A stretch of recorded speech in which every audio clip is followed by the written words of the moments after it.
Va all'Acragas la qualificazione al secondo turno di Coppa Italia di Eccellenza. I biancazzurri, dopo il successo per 3-0 nella gara di andata, si sono imposti per 5-2 in casa della Pro Favara. Nel risultato dell'Acragas ci sono tutti i meriti dei ragazzi di mister Nicola Terranova, ma anche i demeriti di una Pro Favara che non è stata in grado di fornire una prestazione convincente. Errori grossolani che hanno spianato la strada alla cinquina biancazzurra che ieri per l'occasione ha giocato in casacca granata e che proseguirà il cammino in Coppa Italia di Eccellenza. Non è difficile, avevo chiesto alla squadra di approcciare bene la gara e per evitare l'apertura del passaggio del turno con un gol immediato dal Favara, perché poi alla fine il tema, diciamo, era quello. Da parte loro cercare di fare subito gol per riaprire un risultato che all'andata ci ha visti vincere. I ragazzi sono stati bravi ad approcciare, l'atteggiamento è stato quello giusto, poi fatto il primo gol diciamo che l'interesse della gara è scemato, però mi è piaciuto l'atteggiamento dei ragazzi, mi è piaciuta la disponibilità che hanno dato ad affrontare una partita come se fosse una partita di campionato. I giovani, mister, che giudizio può darmi sui tanti giovani che hai buttato, tra virgolette, in campo? Ne abbiamo tanti, sono dei giovani fortunati perché hanno dei grandi che possono sicuramente velocizzare il percorso di crescita. Sono dei giovani che hanno bisogno chiaramente di giocare il loro campionato, il campionato juniors, però quando ci sarà modo e spazio verranno messi dentro. La partenza del campionato è stata ugualmente ottima, quindi questo Acragas che strada si appresta a percorrere? Siamo chiamati a fare un campionato da protagonisti, è chiaro che ci sono 3, 4, forse 5 squadre che possono ambire la vittoria finale del campionato e noi siamo una di quelle. L'Acragas è andata in vantaggio al 34esimo con Vitelli, la Pro Favara reagisce e pareggia al 40esimo con De Luca che trasforma un calcio di rigore concesso per l'atterramento di La Piana. Ma poco prima del riposo l'Acragas si porta nuovamente in vantaggio con Accetta che ribatte a rete una difettosa respinta del portiere Scannella. Nella ripresa il film non cambia, al 54esimo e al 65esimo arrivano il terzo e il quarto gol degli ospiti con Monsur e Barrera. La Pro Favara stordita riesce ad accorciare le distanze al 71esimo con il nuovo entrato Dembélé. Nel finale di gara, con i padroni di casa in 10 dal sesto della ripresa per l'espulsione di Incatasciato, Vitelli, con una perfetta punizione dalla destra, firma la sua personale doppietta e la definitiva cinquina dell'Acragas.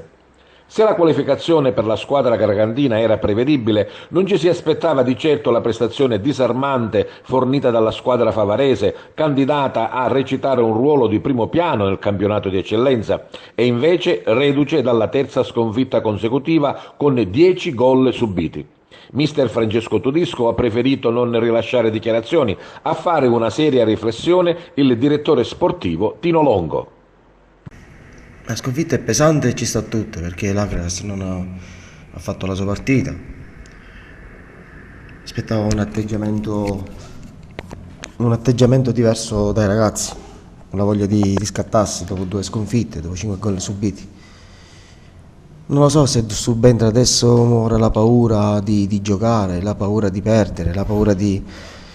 perché è un po' una squadra costruita con dei criteri. Io ci ho messo la faccia, quando ho detto vogliamo vincere è la verità, perché credo di aver costruito una buona squadra. Perlomeno non è che ho preso giocatori sconosciuti o giocatori che l'anno scorso hanno vinto campionati, giocatori che scendono dalla Serie D, giocatori che hanno fame, bravissimi ragazzi. E non so se magari sarei tentato a prendermi tutte le mie responsabilità per quello che è successo oggi. Sarei tentato perché se avessi costruito qualcosa di diverso di quello che erano le intenzioni della società. Ma io sono convinto che ho costruito una buona squadra. Lasciamo stare gli errori, il portiere e tutto il resto. Perché quando si perde tutti insieme, dai giocatori alla dirigenza.